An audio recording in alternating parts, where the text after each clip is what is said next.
I imagine the elevator pitch for Overland went something like... So it's basically, Mr. Thomas, it's pretty much the Flame in the Flood meets XCOM, and well, what's that? Oh, sorry, yeah, I'll get me coat. Now, I'm being both overly generous and grossly unfair at the same time with that description, but I call it like I see it, and those two games were all I could think about while playing through Finge's apocalyptic survival game. Fresh out of early access, where PC players have been able to watch its steady evolution for over a year, Overland presents a pretty but grim survival adventure. Each time you begin, you'll be assigned a character at random from a seemingly endless generator like in Zombie U. This is your protagonist, armed with only a backpack and a random item. Sometimes you'll have a first aid kit strapped to the back of your car, or you'll have a stick in your hand. You'll always have a backpack though, allowing you to carry one item and store another. Different characters also have different innate skills, such as being able to make alliances with other survivors from across the screen or using less fuel between stops.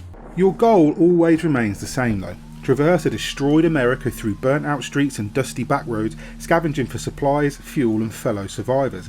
An alien menace has invaded the Earth, a species of huge subterranean parasites that are sensitive to sound and extremely hostile. Each stage is a small contained level that acts in part like a physical puzzle. There are items to search which makes a noise, things to pick up off the floor, generators and cars to siphon for fuel, and of course the enemy. Now the XCOM influence is kind of obvious, though it's more about the atmosphere than anything. You move around a grid-based map with limited movement and action points. The enemies tend to only be able to move 1 or 2 squares at a time, so as you go from point to point you always have to be aware of their position. If you're armed with a weapon of some kind and initially you'll be lucky to find a knife or metal pipe, you can kill them by smashing their heads off. Be aware though, when they die they'll cause 2 more to burst from the ground, more if you're very loud. Other events like exploding cars or generators will also attract them, and it only takes 2 turns for them to fully emerge. Sometimes the monsters will purposefully kill one another in order to generate more. Watching the map fill up with aliens in Overland is actually quite terrifying, and you'll just want to get out of the map fast. Unfortunately, there are roadblocks to clear, oil spills to avoid, and ramming through monsters will damage and ultimately set fire to your car. Weapons only last for a set number of uses, and your survivors can only weather a couple of hits before they're dead. I lost count of the amount of times I had to abandon some unlucky soul just to make it to the next map, only to find myself outnumbered there, unarmed and out of fuel. When I compared Overland to The Flame and the Flood, I didn't do it lightly.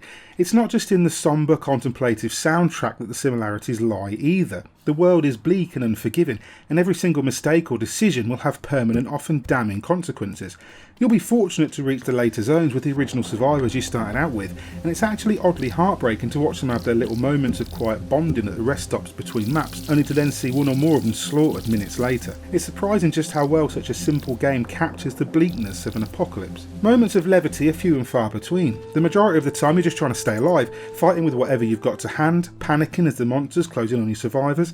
Luckily, you'll retain some progress and be able to restart the current leg of the journey upon death rather than having to go all the way back to the beginning. It's aesthetically quite striking too, though very simplistic and mutely coloured, but the foggy greyness of the townscapes contrasts well with the golds and greens of the countryside. The menus are a little bit fiddly though. Once or twice I died because I thought I'd selected fill up car when I actually selected to get in instead.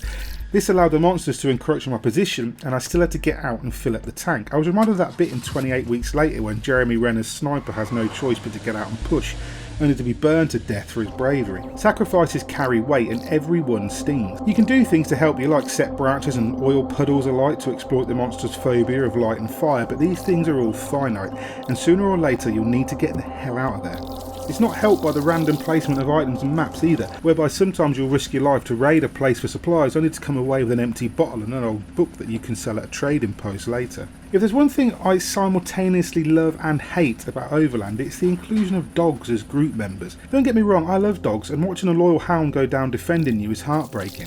What's weird though is watching a dog sling a backpack up onto its back or get in and out of a car without you opening the door for it. Overland is a game about survival and teamwork and never leaving a person behind, but sadly that choice will rarely be yours. When the chips are down and your back is to the wall, you'll do whatever you can just to get one person into that car and away to comparative safety. While it'd be nice if your survivors weren't quite so weak and useless, or there was a way to really improve them over time, Overland's bleak and desperate atmosphere succeeds in creating a truly tense and memorable experience.